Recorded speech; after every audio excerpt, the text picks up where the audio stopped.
ઓમ નમો ભગવતે વાસુદેવાય. જય શ્રી કૃષ્ણ મિત્રો. ઉત્સવનો મહિમા ચેનલમાં આપનું સ્વાગત છે. મહર્ષિ વેદવ્યાસ રચિત શ્રીમદ ભાગવત મહાપુરાણ સ્કંદ 10 અધ્યાય 25 ગોવર્ધન ધારણ. શ્રી સુખદેવજી કહે છે, પરીક્ષિત, જ્યારે ઇન્દ્રને ખબર પડી કે મારી પૂજા બંધ કરી દેવામાં આવી છે, ત્યારે તેઓ નંદબાવા વગેરે ગોપો પર બહુ ક્રોધિત થયા. પરંતુ તેમના ક્રોધ કરવાથી શું થાય? તે ગોપોના રક્ષક તો સ્વયં ભગવાન શ્રી કૃષ્ણ હતા. ઇન્દ્રને તેના પદનું બહુ અભિમાન હતું કે હું જ ત્રિલોકનો ઈશ્વર છું.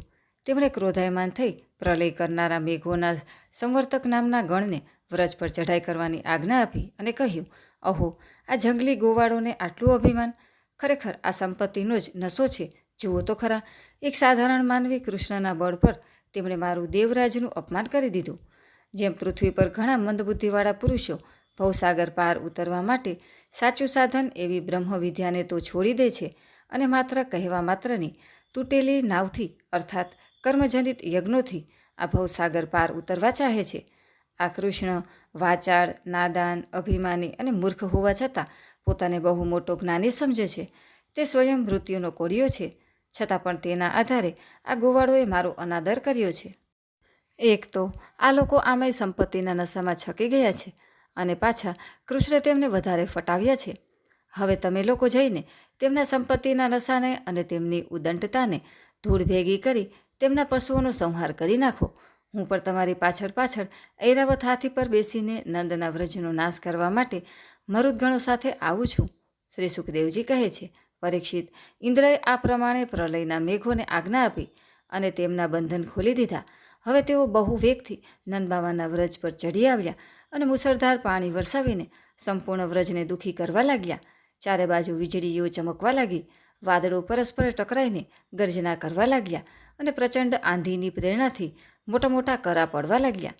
આ પ્રમાણે જ્યારે તે મેઘો થાંભલીઓ જેવી જળધારાથી અસ્ખલિતપણે વરસવા લાગ્યા, ત્યારે વ્રજભૂમિના ખૂણે ખૂણામાં પાણી ભરાઈ ગયા અને ક્યાં નીચે જમીન છે કે ક્યાં ઊંચી તે જાણી શકવું મુશ્કેલ થઈ પડ્યું. આ પ્રમાણે મુશળધાર વર્ષા તથા આંધીના તોફાનથી જ્યારે બધા પશુઓ ઠૂઠવાઈ ગયા અને ધ્રુજવા લાગ્યા, ગોવાળો અને ગોપીઓ પણ ઠંડીથી અત્યંત વ્યાકુળ થઈ ગયા, ત્યારે તે બધા ભગવાન શ્રી કૃષ્ણના શરણમાં આવ્યા. મુશળધાર વર્ષા દ્વારા સતાવવામાં આવ્યા હોવાને કારણે બધા પોતાના મસ્તકો અને બાળકોને પોતાના શરીરથી ઢાંકીને ધ્રુજતા ધ્રુજતા ભગવાન પાસે આવ્યા અને બોલ્યા, પ્રિય કૃષ્ણ, તમે બહુ ભાગ્યશાળી છો. હવે તો કૃષ્ણ, તમારા ભાગ્યથી જ અમારી રક્ષા થશે. પ્રભુ, આ આખા ગોકુલના એકમાત્ર સ્વામી, એકમાત્ર રક્ષક તમે જ છો. ભક્તવત્સલ, ઇન્દ્રના કોપથી હવે તમે જ અમારી રક્ષા કરી શકો છો. ભગવાને જોયું કે વરસાદ અને કરાના મારથી દુઃખી થઈને બધા બેહોશ થઈ રહ્યા છે. તેઓ સમજી ગયા કે આ બધું ઇન્દ્રનું જ કામ છે. તેણે જ ક્રોધવશ આવું કર્યું છે. તેઓ મનમાં કહેવા લાગ્યા, અમે ઇન્દ્રનો યજ્ઞ બંધ કરી દીધો છે, તેથી તેઓ વ્રજના નાશ કરવા માટે ઋતુ વિના જ આવો પ્રચંડ પવન અને કરા સાથેની વૃષ્ટિ કરી રહ્યા છે. સારું, હું મારી યોગમાયાથી આનો સારી રીતે ઉપાય કરું છું. તે મૂર્ખતાવશ પોતાને લોકપાલ માને છે. તેમના ઐશ્વર્ય, સંપત્તિના અભિમાન અને અજ્ઞાનનો હું નાશ કરીશ. દેવતાઓ તો સત્વ પ્રધાન હોય છે. તેમનામાં પોતાના ઐશ્વર્ય અને પદનું અભિમાન ન હોવું જોઈએ. તેથી એ યોગ્ય જ છે કે આ સત્વ ગુણ રહિત દુષ્ટ દેવતાઓનું હું માનભંગ કરી દઉં. આનાથી છેવટે તો તેમનું કલ્યાણ જ થશે. આ સંપૂર્ણ વ્રજ મારું આશ્રિત છે, મારા દ્વારા સ્વીકારાયેલું છે અને એકમાત્ર હું જ તેમનું રક્ષક છું. તેથી હું મારી યોગમાયાથી આની રક્ષા કરીશ. સંતોની રક્ષા કરવી એ તો મારો સંકલ્પ જ છે અને તે સંકલ્પને પૂરો કરવાનો સમય આવી ગયો છે. આ પ્રમાણે કહીને ભગવાન શ્રી કૃષ્ણે રમત રમતમાં એક જ હાથે જેમ બાળક બિલાડીના ટોપને ઉપાડે તેમ ગિરિરાજને ઉપાડી લીધો. ત્યાર પછી ભગવાને ગોવાળોને કહ્યું, માતાજી, પિતાજી અને વ્રજવાસીઓ, તમે લોકો પોતાની ગાયો અને બધી ઘર વખરી સાથે આ પર્વતના ખાડામાં આવીને આરામથી બેસી જાઓ. જુઓ, તમે એવી શંકા ન કરતા કે મારા હાથમાંથી આ પર્વત પડી જશે. તમે સહેજ પણ ગભરાશો નહીં. આ આંધી પાણીથી તમને બચાવવા માટે મેં આ યુક્તિ કરી છે.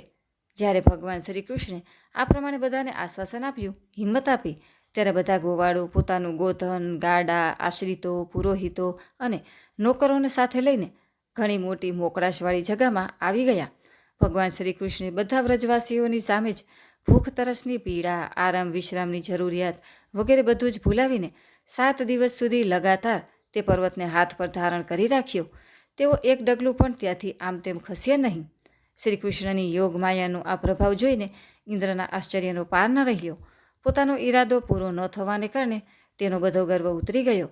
વ્રજનો નાશ કરવાના સંકલ્પનો જ નાશ થઈ ગયો. તેણે મેઘોને પાછા વાળી લીધા.